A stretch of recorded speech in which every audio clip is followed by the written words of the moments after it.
We're here today in Oklahoma with Ms. Susan Johnson, who's president of National Voter Outreach.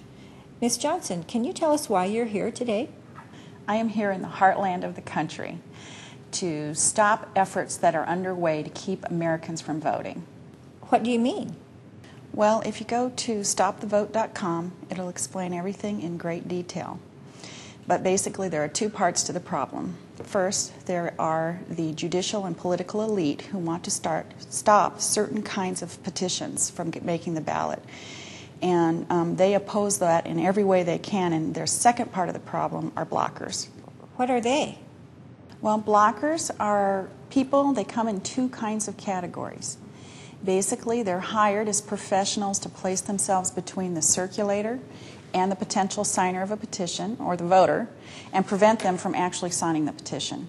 If that doesn't work, a blocker might go into a retail establishment and ask to speak to the manager. And they're posing as a customer. Really? They will tell the manager that they are a customer and they're being harassed by someone outside collecting petitions. Well, the manager doesn't have any idea what's really going on, and they'll frequently call the police or either have security eject them from the premises. They call the police? Well, obviously police aren't paid by the opposing forces of any petition drive, but the police may actually, or the government, because they're opposed to an issue like tax cuts, like Tabor was, will frequently use their authority to intimidate circulators. How so?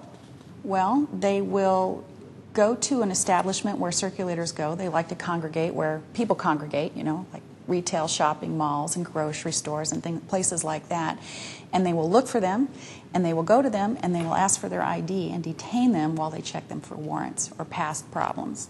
So are you saying that the police are prohibiting direct democracy? That's exactly right. In the case of Tabor in 2006, it was a lot easier for the opponents to stop the vote than to let it make the ballot, because it was wildly popular, and it absolutely would have won at the ballot. So the only way to keep it off the ballot was to stop it. Who are petition gatherers? Petition circulators are average Americans. They're a cross-section of this country. I've hired professors, teachers, waitresses. I've hired them all. I've hired the unemployable. You hire the unemployable? That's right. I have hired, for instance, I've hired a man who broke his neck in a car accident, and all he can do is sit in a wheelchair, and he sits outside of the store and he collects signatures, and he can do that, and I feel good about that.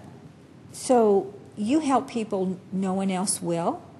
Well, it's easier to do because these projects are temporary in nature, and so we hire people who are in temporary problems. They need to make their car payment or pay their electricity bill or raise a little extra money for Christmas. That's what we do. We help those kinds of people looking for an little extra bit of money. It's easier for the opposition to take people in need and malign their character and defame the messenger versus arguing the message in a public forum. So what you're saying is the occasional worker, the housewives, and those back from the down and out are being prohibited from working by police abusing their authority as well as the politically elite? That's exactly right. There's strong opposition out there that the people are not aware of. So what you're saying is the press has given an incorrect picture of who these people really are. John Edwards was just ridiculed for charging a university $55,000 to give a speech to college kids about poverty. But people have to earn money to run for president. It's the same thing with ballot measures?